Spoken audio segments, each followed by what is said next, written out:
I like to think of myself as a nature and travel photographer, so I would far rather be out doing this in the world taking photographs than sitting behind a computer and editing. In fact, I would say that the least pleasant part of my job as a professional photographer is editing. The other thing is that landscape and travel photography doesn't really pay as well as I would like it to, so I spend quite a lot of my time doing this instead, photographing people, corporates, industrial processes, products, factories, that kind of stuff. And often this calls for doing a whole bunch of headshots. Now, I've already said that I don't like spending time behind a computer, so I need my editing process to be as quick and pain-free as possible. And this is where we get into Capture One's AI or intelligent masking features, which have been an absolute lifesaver for me in the last couple of months when I have had to push out a whole lot of photographs of people in a very short space of time. Okay, future me here. Typically, the very same day that I finished this tutorial that you're busy watching, Capture One had a live announcement of their brand new portrait features that are going to be coming out and can already be seen on their live beta beta software. Needless to say, what goes on inside this tutorial is going to be applicable to the future update that's coming out fairly soon and makes portrait editing and batch portrait editing that much easier. So despite the fact that I'm a little bit behind time in the video world, this is still going to be a good thing. So today I'm going to be diving into editing portraits, particularly the kind of headshots that you would shoot as a corporate headshot photographer. Okay, into Capture One. Over here I have a series of images shot on a recent commercial project in Johannesburg. The brief was to be able to create a whole bunch of photographs of some of the staff, but against a white background. Now, very often you didn't have a studio to be able to shoot in. You would be potentially shooting in a tiny boardroom or against some kind of whitish looking wall. So anyway, I'm going to look at how I would edit a photograph and then apply all of those adjustments across to all the other photographs. So here we have a young management trainee, and what I'm going to do is do a very basic edit and then apply that across all of the other photographs that I've taken. So let's start off by doing the edit in its most basic form, which is essentially getting my levels right. So I'm going to get my levels out over here nicely, and so that we've got a white point. I can always make sure that I'm not blowing out any of the highlights on her face just by hitting Command and E, which will give me my highlight warning. And you can see there is some highlights over there. So I'm just going to bring back my highlights here a little bit.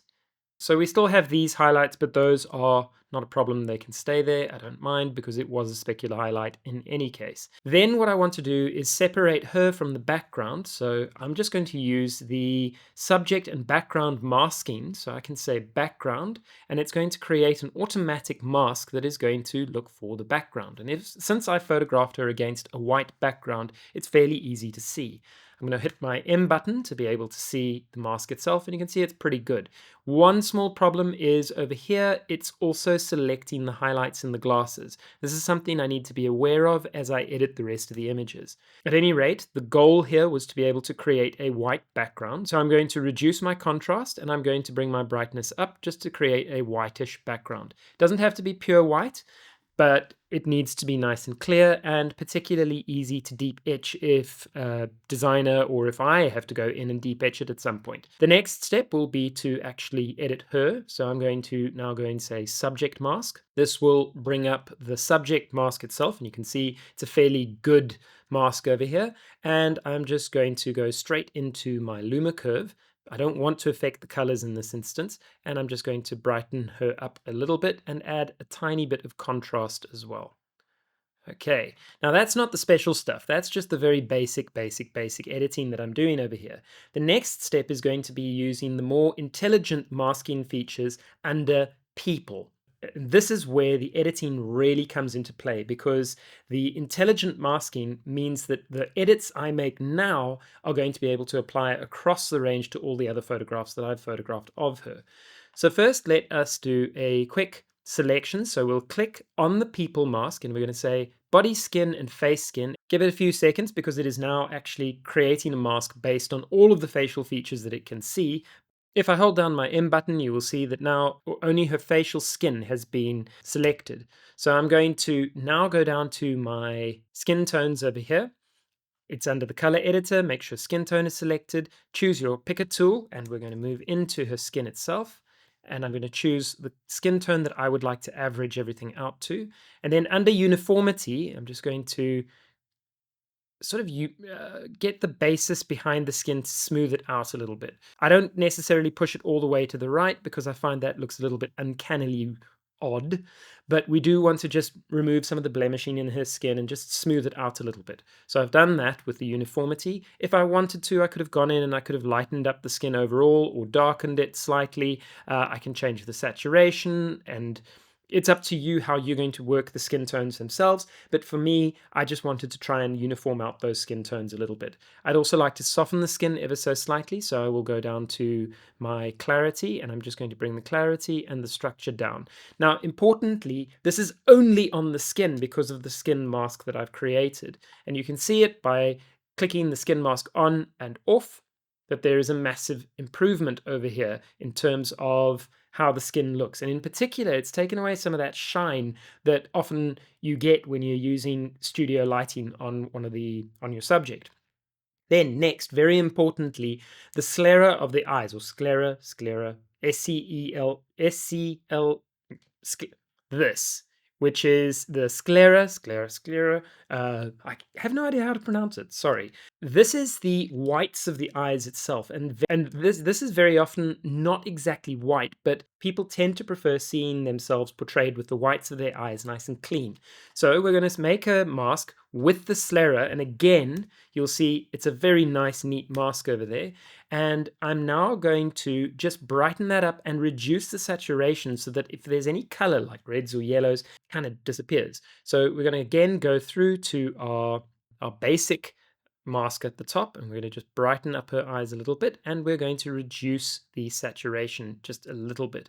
The other thing you could have done if you want to is actually go through to your advanced color tab and then take a picker on the actual white itself over here, and then you can adjust it using your lightness and saturation sliders over there, and then it's only going to be affecting that particular color. That's useful in particular if you have very red eyes. So once we've got the whites of her eyes sorted out, now what we're going to do is go back into the people mask again, use the drop down button and hit our pupil and iris, create mask. And I'd like to just brighten those up a little bit, add a little bit of color and contrast. So again, we're going to move through to the top. I'm going to brighten up her eyes just a touch. We're going to add some color to them. So we're going to say saturation, bring those up a little bit, and maybe just a touch more contrast. There we go. And you can see there's been a very subtle but decent difference to that. You can continue further. You can actually do the lips, the eyebrows, the hair, all of these different features that you can then isolate and work on. The one thing that is missing, unfortunately, from this particular set of selections is the teeth, which are often yellow and you need to whiten those up. So at the moment, you still have to do this manually. You have to take a brush and you've got to brush onto the person's teeth and then whiten them up. Now, usefully, there is already a brush built into Capture One, although I sometimes find it's a little aggressive. Without creating a new layer, you just go down to your style brushes, go to built-in style brushes, and you will find it under whiten teeth under the enhancements. So I'm going to click whiten teeth, and now with my brush, as soon as I start painting, a new layer forms called whiten teeth 1. So I can just now go and paint on her teeth, and you will see how that has whitened out the teeth themselves. That looks good. If it's a little bit too strong, you can always bring your opacity back and slide it back a little bit until it looks a little bit more natural. Okay, so there is my basic edit of one image. The before image is here, and this is what it looks like after that very, very quick editing. Now, bear in mind, this is not a full retouch. For that, I would probably go into Photoshop or spend a lot more time on small components of the face itself. But I've spent very little time as it is just working on this particular photograph. Now, here's where it gets really cool. If I copy that photograph, so I'm going to take my copy apply at the top, and I'm now going to select these other photographs of her, and I then hit apply. It's going to take a little bit of time for this to actually work through its magic because every single photograph, Capture One is now doing the whole thing of creating an AI mask, finding the subject, finding the background, working out the face itself, and it's applying those changes based on the masks that I created in my initial photograph.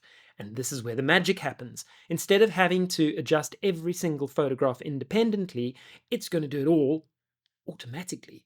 And voila, there we go. So we now have our 3 photographs over here, and they've all been edited so that they look pretty much the same as the original photograph. But what's very cool, so let me just click into one of these images over here, is that the masking itself still has gone through with each of the photographs. So we have the same kind of mask. Occasionally you will find there is an issue. So for instance, in this photograph over here, you'll see that the background by her elbow hasn't been selected. So I would have to go into that little section, and then using my AI brush over here, I will have to add to it. So I'm just going to quickly grab that, and we'll probably do that again until it is all selected. There we go. So that works quite nicely. The other thing is we can now continue into our photographs, and if you see that there is an issue, for instance, the glasses over here, I can actually remove those. So I'm going to hit E, and we're just going to remove that section of the mask itself. There we go. So that's all cleaned up a little bit better. Then the other thing that you will notice is that our teeth are not necessarily going to be in the right area. There's my mask. It's in the wrong place. So I have to go and clear the mask itself for where the teeth are and reapply them on the teeth according to each of the individual images. And then if I wanted to do this photo over here, there are no teeth. So I can actually just remove that layer entirely.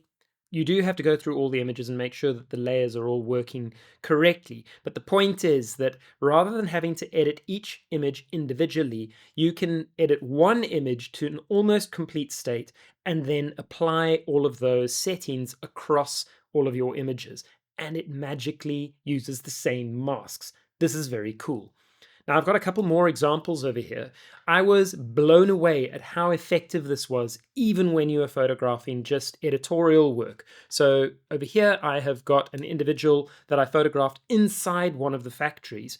So I'm going to now just quickly edit this photograph, this individual photograph. So we're going to start by going up to my adjust, and I'm just going to open up my exposure a little bit, get my white balance so that I am happier with the tones and colors that I'm seeing inside the photograph.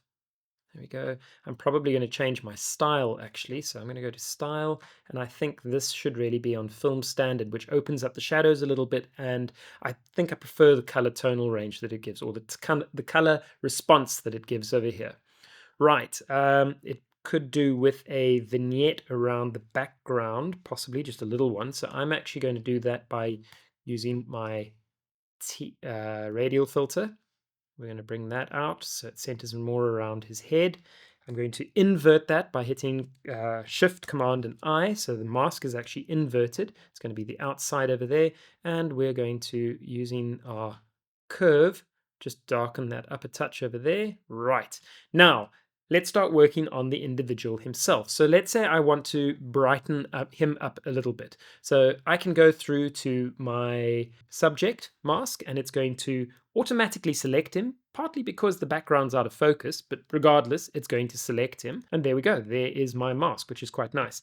I'm going to just lighten him up ever so slightly, add a touch of contrast, and also bring up the shadows just a touch inside his skin. So I'm using my quick editing to be able to do that. Now, one of the most glaring things in this particular individual is the fact that his eyes are slightly red, probably because he's tired and has been working the night shift over here. So what we need to do is quickly go into our people mask, grab our Sclera, and say create mask, and you will see that it's going to make a fairly good selection, if not a perfect selection. Just wait for the spinning beach ball of doom. There we go. Ah, very nice selection. So now what we're going to do is just move into his eyes over here, and I am going to adjust them so that we can get rid of some of these reds. So first off, we can going to go into our basic color settings, and let's just remove the saturation down on those reds and open up our lightness there a little bit. There we go. And we can also use the full saturation control here. So we'll take our saturation and bring our brightness up a little bit. The idea is not to make it look like the Valley of the Uncanny. We just want to be able to make it so that his eyes look more natural and not red and painful. So there we go. There's before and after, just using those masks. And going out, suddenly his eyes look a lot happier. We can do the same thing again as we did with the previous photograph, and we can work on his pupil and iris as well and go create. And again, if I want to add a little bit of contrast to that, this time I'll just use my contrast slider, a little bit of saturation inside there. There we go. And we can see just a very subtle difference, but it has made the biggest difference really is his eyes over here, which look just more comfortable. The next step, if we would like to do that, is to also play with his skin, but I kind of want to see that darker skin coming through. In fact, what we could rather do is just go back to our subject mask, and maybe I need to bring those shadows back a little bit. There we go. So there's my photograph. Before and after there's before and after, and it's looking a lot better. If I want to do any more adjustments to the photograph, I think could also use a little bit more clarity. So I'm going to go back to my image layer and just push the clarity up just a touch. There we go. That looks good. Right. That's my one photograph. Now, rather than going through and editing each of the individual photographs below that, I'm just going to copy all of my adjustments, and we're going to select the other two photographs of this gentleman. And if I now say apply, you'll see that the photographs are going to apply again because it's creating that mask around the subject and around his eyes. It does take a little bit longer to be able to work through the images, but it does it.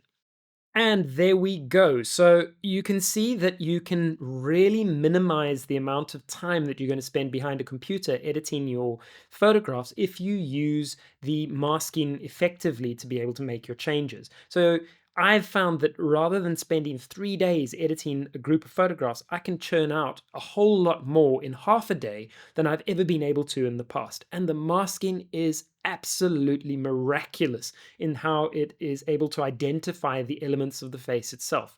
So although I don't consider myself a master face editor, I can get really good results very quickly. Just as a case in point, I'm going to quickly edit these photographs.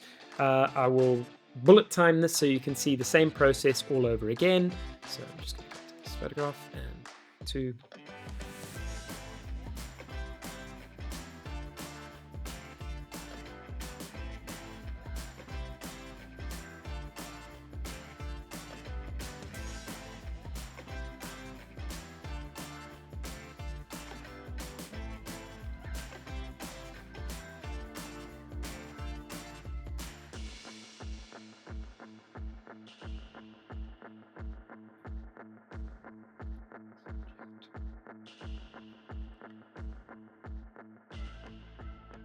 And there we go. If you are a photographer who's having to put out a lot of photographs very quickly, this is an absolutely fantastic way to be able to rapidly get out photographs to a client that are all pretty much complete in terms of their editing. If they then turn around and say that they need a full retouch, you can then continue and do the full retouching job in Photoshop, or even spend a little bit more time in Capture One and complete your photograph. But you have, most importantly, removed the time element from producing pretty decent photographs from the word get-go. Right, thank you very much for watching. I hope you find this particular video useful. I know that this feature has been, I don't like to use the word game changer, but it has certainly been phenomenal for me in my photography and for my paid commercial work. Lightroom does have a similar feature. You can still use the same kind of selections and so on. I've just found that Capture One's masking is almost magical in its accuracy, and I really, really love the fact that I can control my skin tones and then push that across to a whole bunch of images. Better yet, you can even take the masking from one photograph of one individual and apply it to a completely different individual, and the masking still looks for the same kind of facial features and background and subject, etc.